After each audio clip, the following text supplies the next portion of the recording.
جس نے قتل کیا حسین رضی اللہ عنہ کو وہ کون ہے بتائے؟ یزید کو بیچ میں لے آتے ہیں. کسی کا جواب نہیں دے سکتا کوئی شیعی رافضی. جتنے کمنٹس آتے ہیں تمام کمنٹس کی بات کر رہا ہوں. کہا کہ پہلے یہ اچھا تھا اسی لیے اس کو اپنا داماد آل بیت نے بنایا, بعد میں خراب ہو گیا. بعد میں کیسے خراب ہو گیا؟ اس کا تعلق دمشق سیریا سے ہے. یزید کہاں تھا؟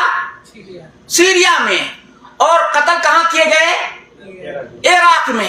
بھلا بتاؤ کہ جو سیریا میں ہے اس کا نام لیا جائے گا, لیکن جو عراق میں قتل کیا ہے اس کا نام کوئی بھی جانتا ہے؟ میں نے کتنے بھی شیعہ سے پوچھا, جتنے شیعہ سے پوچھا کہ بھائی یزید کے بارے میں تم رات دن بکتے رہتے ہو کہ یزید کے زمانے میں قتل ہوا, لیکن اصل قاتل کون تھا؟ اصل قاتل کون تھا؟ کہا کہ نہیں یزید کے زمانے میں قتل ہوا. بھائی یزید کا ابھی مان لو کہ یہاں کا کوئی بادشاہ ہے, اس جگہ کوئی قتل ہو جائے تو کہیں گے بادشاہ نے قتل کیا ہے؟ کہا جائے گا کہیں کے بھی قانون میں, کہیں کے بھی قانون میں کہا جائے گا. اصل میں شمر جو تھا نا, شمر ذی الجوشن, اس نے حسین رضی اللہ عنہ کو قتل کیا ہے. کس نے قتل کیا ہے؟ شمر نام کا. شمر نام, اب یہ اتنے لوگ یہاں پہ موجود ہیں کسی کو نام معلوم نہیں ہے. کسی کو معلوم ہے؟ بولو بھائی زور سے بولو نا. آج تک کبھی سنے؟ ہاں, یہ جھوٹے لوگ کبھی نہیں بیان کرتے.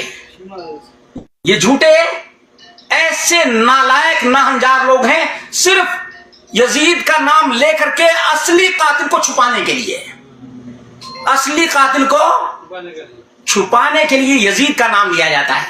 حالانکہ کتنا فاصلہ ہے. حالانکہ اور جو بتاؤں, یزید بن معاویہ کو حسین رضی اللہ عنہ نے امیر المومنین بنایا ہے. کیا کہا؟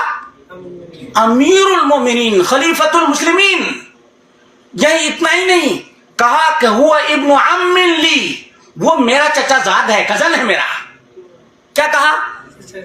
اللہ اکبر. اب یہ مختصر سے وقت میں اتنے حوالے میں کہاں سے کیا بتاؤں. دیکھ لیجئے, کہتے ہیں حشیہ کتاب کا حوالہ دیتا ہوں, یہ الارشاد للمفید جلد نمبر 2 صفحہ نمبر 87 ہے. کہتے ہیں کہ حسین رضی اللہ عنہ نے کہا او ان یاتی امیر المومنین یزید فیضع یدہ فی یدہ فیرا فیما بینہ وبینہ رأیہ وفی ھذا لکم رضا وللامۃ صلاح. کہتے ہیں کہ امیر المومنین یزید کے پاس جانے دو, میں اپنا ہاتھ یزید کے ہاتھ میں دے دوں گا, اور ہمارے درمیان اس کے درمیان جو کچھ ہوگا اس میں اللہ کی رضا ہے اور امت کے لیے بھلائی ہے. امت کے لیے کیا ہے؟ بھلائی ہے.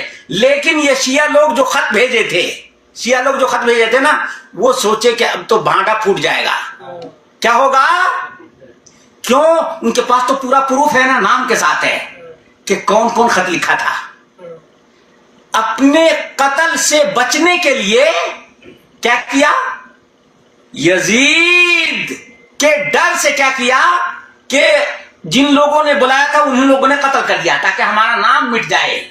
اور شیعہ نے یہی کام کیا کہ یزید کا نام لیتے ہیں لیکن اصل شمر کا نام نہیں لیتے, شمر کا نام نہیں لیتے. حالانکہ یہ کون ہے بتائے؟ شمر کون ہے؟ شمر علی رضی اللہ عنہ کا سالہ ہے. علی رضی اللہ عنہ کا کون ہے؟ اور علی رضی اللہ عنہ کے زمانے میں یہ فوج کا سپہ سالار تھا, کمانڈر تھا. جس نے قتل کیا حسین رضی اللہ عنہ کو وہ کون ہے بتائے؟ علی رضی اللہ عنہ کا سالہ, یعنی جو دوسری بیوی تھی فاطمہ کے وفات کے بعد جو شادی کیے تھے, شمر کی بہن سے شادی کیے تھے. کس کی بہن سے؟ شمر کی بہن سے. تو ظاہر سی بات ہے علی کا سالہ حسین کا کون ہوا؟ ماموں. کس نے قتل کیا ہے؟ ماموں نے قتل کیا ہے. یہ نئی بات لگ رہی ہے نا. یہ تمام چیزیں شیعہ کتابوں کے اندر موجود ہے, تمام چیزیں شیعہ کی کتابوں کے اندر موجود ہے کہ ہاں. اور بھی جو 3 لوگ تھے سب کے سب شیعہ رہ چکے ہیں.